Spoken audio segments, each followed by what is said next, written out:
Hey guys, how's it going? So today I'm very excited to show you this new character that we've been working on.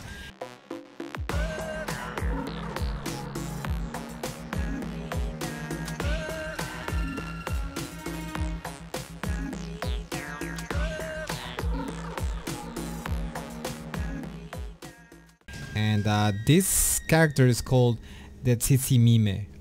It is also called in a different name, Tzizimine, which is the original name in Nahuatl, the original language of Mexico.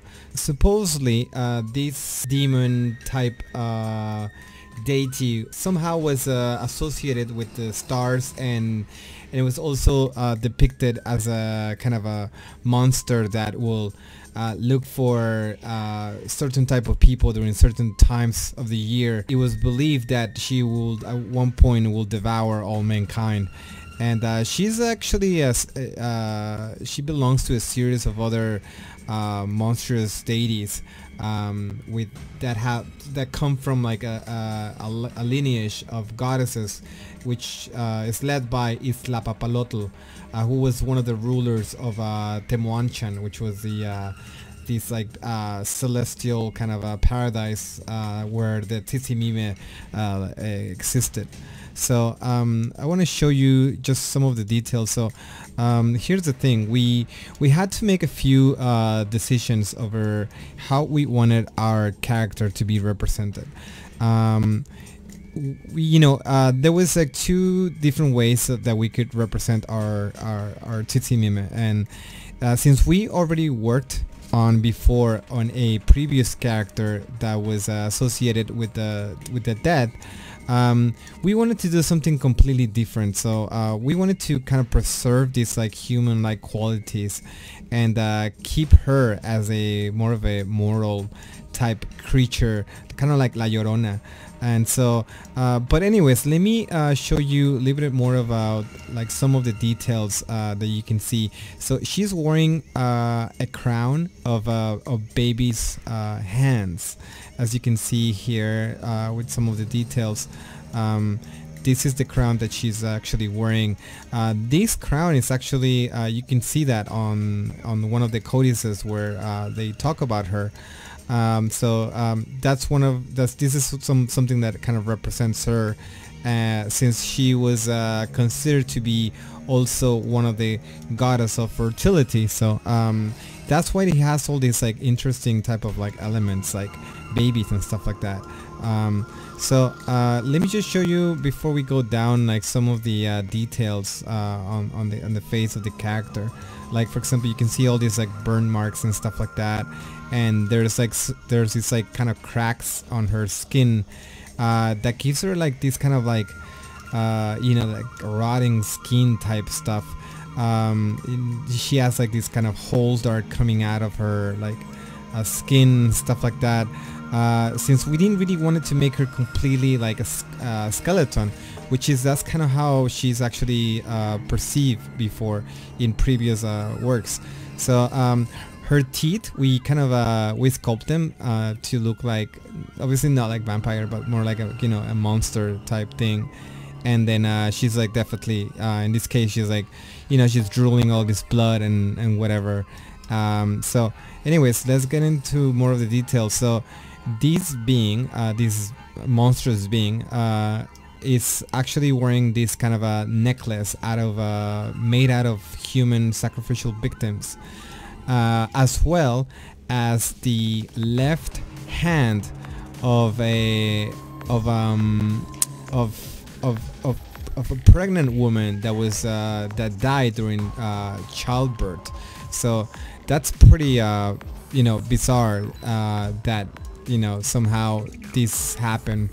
And so anyway, so this is pretty much this is like her necklace. The reason why she's wearing this type of necklace is because it was considered the left hand of a pregnant woman that died during childbirth. It was this hand will have some kind of a magical power. It was some kind of a magical totem, some kind of a like some type of like weapon that was used by the Mexica priest, as well as throughout the Mexica religion. I know that other cultures in Mesoamerica consider the left hand of a pregnant woman to be a source of of power. But yeah, anyway, so yeah, that's some of the details there. You know, it's not like we just like, you know, took the culture and you just added a bunch of like imaginary stuff. No, it's actually Mesoamerican culture has just so much to offer that the average people don't really know or heard of any of these. So which is pretty magnificent. So let's go more into details. So here we added all of these kind of spots here that kind of look like burn marks, as you can see. And the reason we wanted to add that was because she's also like she's like part of this lineage of like fire deities. So we thought that will be something kind of interesting and that will be appropriate. Again, we didn't want her to be like just the typical skeleton. We know that there has been other types of works where she has been represented in that way. But we wanted to take a different approach and do it something completely different here. Over this area on the arm, I don't know if you can see it, which, you know, for gamers most likely they will not even be able to see this, but to us it's kind of very important to focus on like the small details. We really want our characters to stand out from something else, and to us it's very important to we maintain this like high level complexity of details and stuff like that for the fans whenever like our game is released, and they'll be able to see all of these like amazing details that, you know, they're not really like something that, you know, most people cover. Like so anyways, over her feet she has like kind of these like burnt marks, and also like what appears to be some kind of you know, like scars or something like that. So and you know, her dress that she's wearing is again a very is very appropriate to how she's described in one of the codices. So so yeah, anyways, there you go, guys. This is the Tzizimime, and she's one of the most badass characters, I think, in our game. And you know, there's just so many other mythical creatures that we want to represent in our project.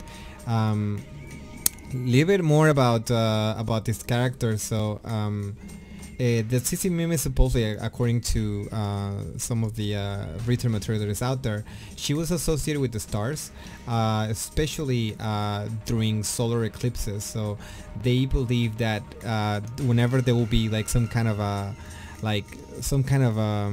meteor or like some kind of eclipse, she will then appear, and then she will then consume you know, like people like along the road or something like that, or so people will be afraid to go out of their houses because they will be afraid that she will devour them.